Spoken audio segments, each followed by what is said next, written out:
नमस्कार दोस्तों, आप सभी को हमारे YouTube channel Shri Ram Pintu success point में पुनः स्वागत है। और आप सभी को हम मैट्रिक परीक्षा 2021 की तैयारी करा रहे हैं और आप इम्पोर्टेंट क्वेश्चन हम आपके सामने लेकर के आए हैं परीक्षा 2021 के लिए। ठीक है, मैट्रिक की परीक्षा। और चलिए हम सवालों की ओर चलते हैं।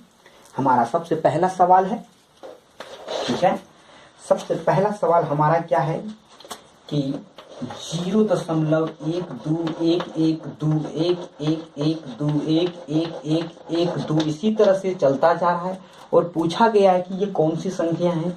तो आप यहाँ पर देख रहे कि इसका कोई अंत नहीं हो रहा है और रिपीट भी नहीं कर रहा है, तो इसका मतलब ये हमारा अपरिमेय, ठीक है, अपरिमेय संख्या है। ठीक है, दूसरा नंबर का सवाल, दूसरा सवाल है कि बताइए 1/√2 है, मतलब 1/√2 कौन सी संख्या है। तो 1/√2 जो है हमारा अपरिमेय संख्या है ये। ठीक है, ये हमारा प्राकृतिक संख्या नहीं है, अपरिमेय संख्या, परिमेय संख्या नहीं है और इनमें से कोई नहीं, यानी अपरिमेय संख्या हमारा होगा, अपरिमेय संख्या है।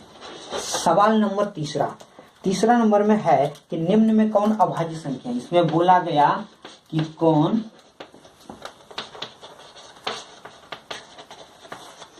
अभाज्य संख्या A, B, C, D। इसमें लिखा हुआ है 8, 9, 11, 15। तो हमारा 11 अभाज्य संख्या है। क्यों? क्योंकि 11 जो है एक और अपने आप से ही कटेगा, यानी कि एक और अपने आप से कटता है और किसी भी संख्या से नहीं कटेगा, यानी कि 11 से ही कटेगा और एक से ही कटेगा और दूसरा से नहीं कटेगा, इसलिए ये हमारा हो गया। ठीक है, चलिए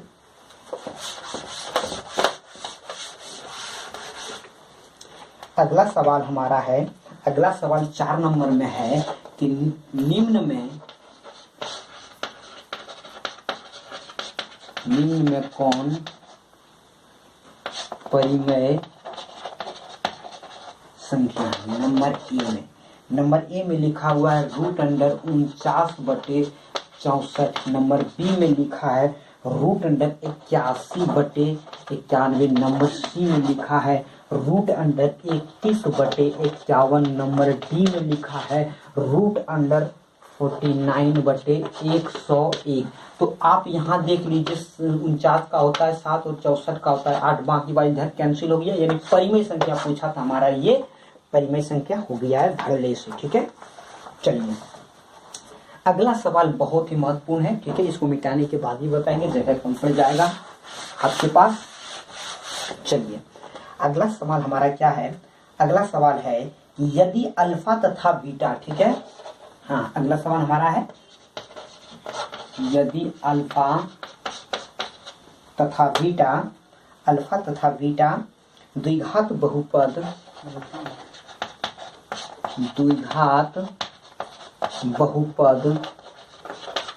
fx बराबर, ठीक है, द्विघात बहुपद fx बराबर क्या है हमारा x² है और +2x +3 का मूल हो तो 1/अल्फा प्लस 1/बीटा बराबर भाट, यानी कि इसका मान हमसे पूछा है। तो आप देखिए मान हमें किसका पूछा है, इसका था। आप सबसे पहले 1/अल्फा प्लस 1/बीटा को लिख लेंगे और ये भिन्न का जोड़ अल्फा इंटू बीटा करके, और ऊपर में तो अल्फा और बीटा आएगा, बीटा अल्फा आएगा, लेकिन हमने सीधा करके इसलिए लिख दिया क्योंकि ये आपको आसान पड़ेगा लिखने में। तो यहाँ पर क्या है, योगफल, शून्यकों का योगफल और नीचे है गुणनफल। तो आप यहाँ से इसका समीकरण जो लिखा हुआ ले लीजिए ना। योगफल क्या होता है, -b/1, तो -2/1, यानी कुछ नहीं है तो कुछ नहीं। गुणनफल होता है c/, यानी कि 3, तो हो गया 3/c/, तो c और a तो कुछ नहीं है, यानी कि हमारा इसका मान हो गया -2/3 हो गया है, ये हमारा फाइनल आंसर। ठीक है, -2/3। चलिए अगला सवाल है नंबर 7। ठीक है, नंबर 7 का सवाल है कि बहुपद, असली बहुपद वाला ही है, द्विघात बहुपद का। इसमें पूछा गया कि गुणनफल क्या हो जाएगा। ठीक है, चलिए इसमें बोला गया कि बहुपद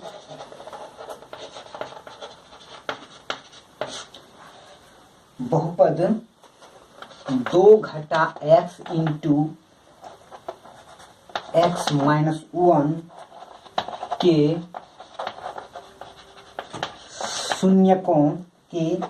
शून्यकों का गुणनफल है, यानी कि शून्य का गुणनफल। तो पहले समीकरण को बना न लो।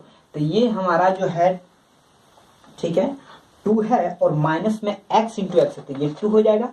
यहाँ पर करेंगे माइनस एक्स स्क्वायर, ये माइनस माइनस प्लस एक्स, यानी कि हम अगर इसको सीधा करके लिखें तो माइनस एक्स स्क्वायर और ये प्लस और प्लस 2 हो जाएगा। ये हमारा समीकरण हो गया। अब यानी गुणनफल पूछा, तो गुणनफल क्या होता है? c बटे a होता है। तो c हमारा 2 है और a हमारा 1 है, यानी कि -2 हमारा इसका आंसर हो जाएगा। ठीक है, -2, जो कि हमारा ऑप्शन नंबर ए में दिया गया है। ठीक है। अच्छा, अगला सवाल बोला कि निम्न में कौन बहुपद नहीं है। ठीक है, अगला सवाल बहुत ही महत्वपूर्ण है।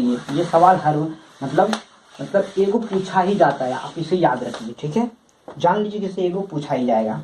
बोला गया कि निम्न में कौन बहुपद नहीं है, कौन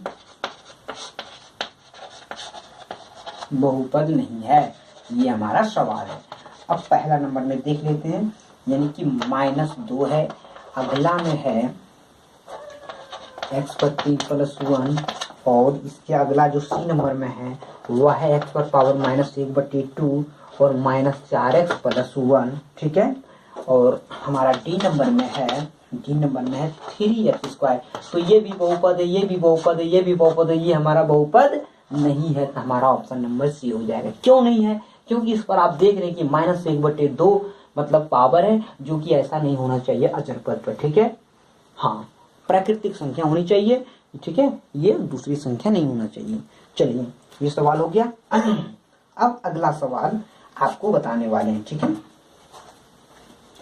बहुत ही दमदार सवाल है, समीकरण। ठीक है, बोला गया कि अगला सवाल में कि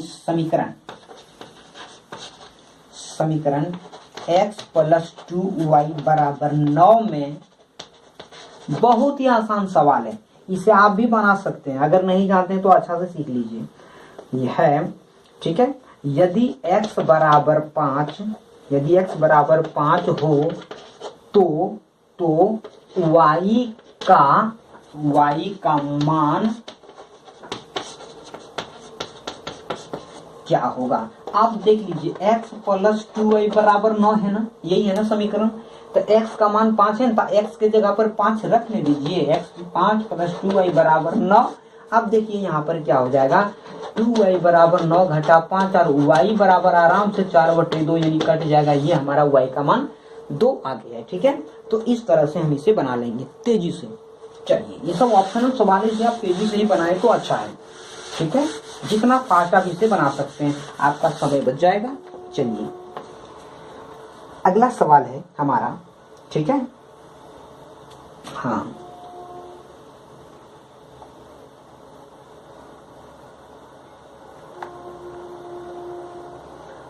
अगला सवाल हमारा जो है वो बहुत ही मजेदार सवाल है और आप इसे जो है एकदम सीखिए।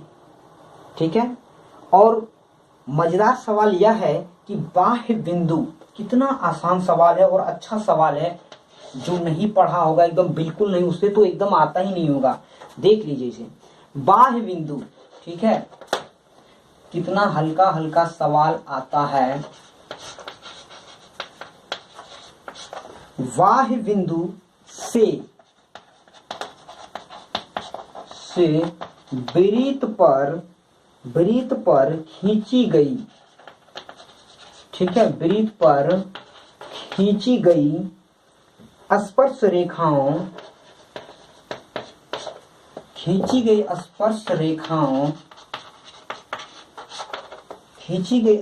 रेखाओं की लंबाई होगी। स्पर्श रेखाओं की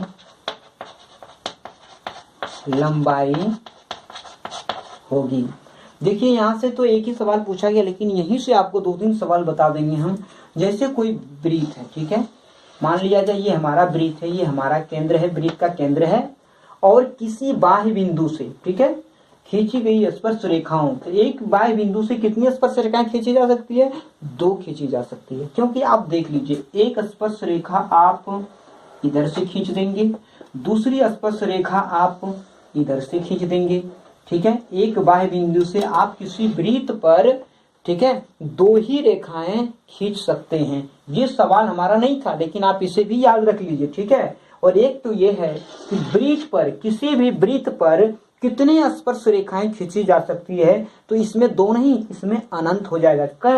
क्यों होगा? यहाँ देखिए, एक तो इधर से आ गया स्पर्श रेखा, एक इधर से चला गया, एक इधर से चला गया। आप जहां से स्पर्श रेखा खींचेंगे वहीं से स्पर्श रेखा हो जाएगा एक वृत्त पर।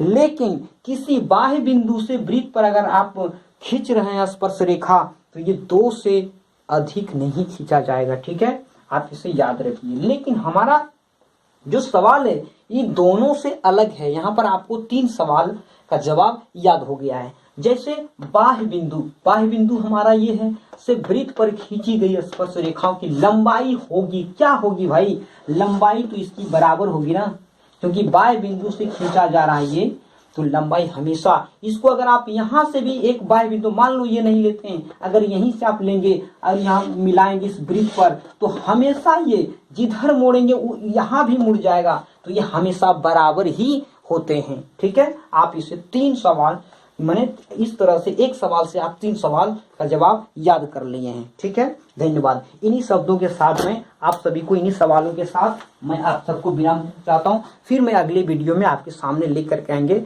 दमदार सवाल, ठीक है। धन्यवाद।